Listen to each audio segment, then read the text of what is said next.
আসসালামু আলাইকুম রহমতুল্লাহি ওয়া বারাকাতু। নাহিদ ইসলাম বলতেছি, সমন্বয়ক।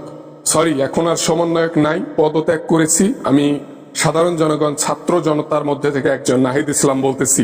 ওয়ালাইকুম আসসালাম রহমতুল্লাহি ওয়া বারাকাতু। আমি ওবায়দুল কাদের বলতেছিলাম।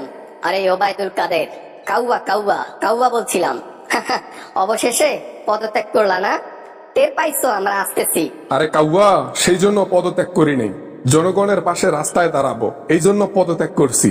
ভালো কাজে লিপ্ত থাকবো, এই জন্য পদত্যাগ করছি। যেটা নেতা হয়ে করে দেখাতে পারি নাই, সাধারণ জনগণ হয়ে দেখাইছি। ইস, সেই দিনে যদি আমরা তোমাকে বিদায় করে দেই দুনিয়া থেকে, তাহলে আজকে এই মুসিবতে পড়তে হইতো না। তোমাদের 5-6 জনকে সেই দিনে যদি আমরা গুম করে দিতাম, আজকে এই পজিশনে আমরা আসতাম না। এখন আমাদের দুঃখ কষ্ট। কাউয়া কাদের দুঃখ কষ্ট দেখছো কি?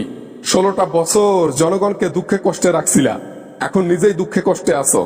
এটার একটা বিচার হবে না? সঠিক বিচার এখনো হয় নাই, হবে, সময় হলে টের পাবেন। আমরা দেশের মধ্যে আর ফিরবো না তো। দেশের মধ্যে আমাদের কোনো কাজ নেই। মোটা অঙ্কের টাকা একেবারে বিদেশে আনছি। এই টাকা আমি খাবো, আমার বংশের প্রতিটা লোক হাজার হাজার বার খাইতে পারবে, তাও টাকা শেষ হবে না। মানুষ শেষ হয়ে যাবে গোষ্ঠীর।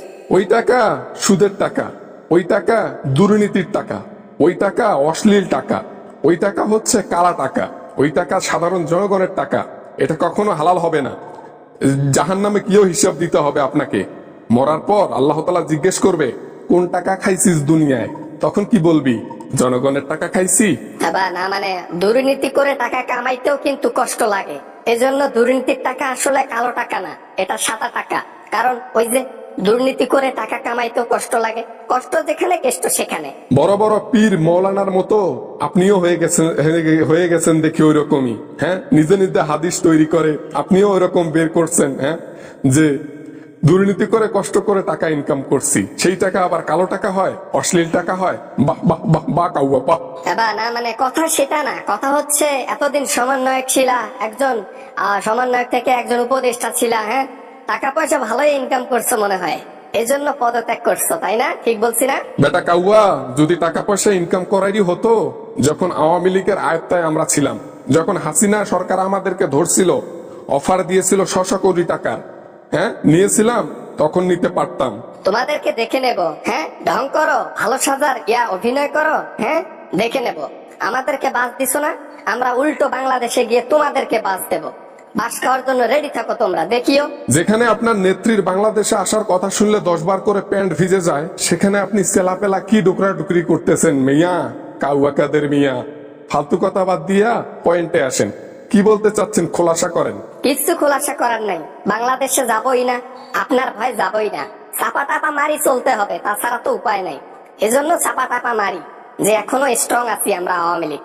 কিন্তু এটি তো আমরা বিড়াল হয়ে গেছি।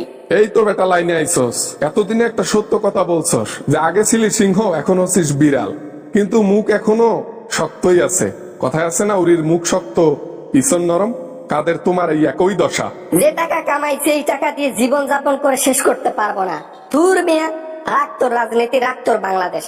নেত্রী গিয়ে পিছন মারা দেখ, ওগুলা দেখার সময় নেই। কোন রকমে ছেড়ে আসছি দেশ বাবারে, জীবন বাঁচায়, এটাই অনেক। তাই নাকি? আর বেশি দিন খাইতে পারবা না তো। কোনো না কোনো একদিন বাংলাদেশের জনগণের হাতে পড়তেই হবে, বিদেশে হোক আর দেশেই হোক। আর সেই দিন তুমি পালানোর পথ পাবা না কাউয়া কাদের মিয়া। রাখলাম ফোন, রাখলাম। প্যান্টে মুতে দিয়েছি, ফোনটা রেখে দিলাম, বাই। জনগণের হাতে পড়লা না, তাতেই প্যান্ট ভিজে গেছে। ঠিক আছে, বাই। অরিজিনাল একদিন পরবা, সেই দিন খাবা বাস। বাই।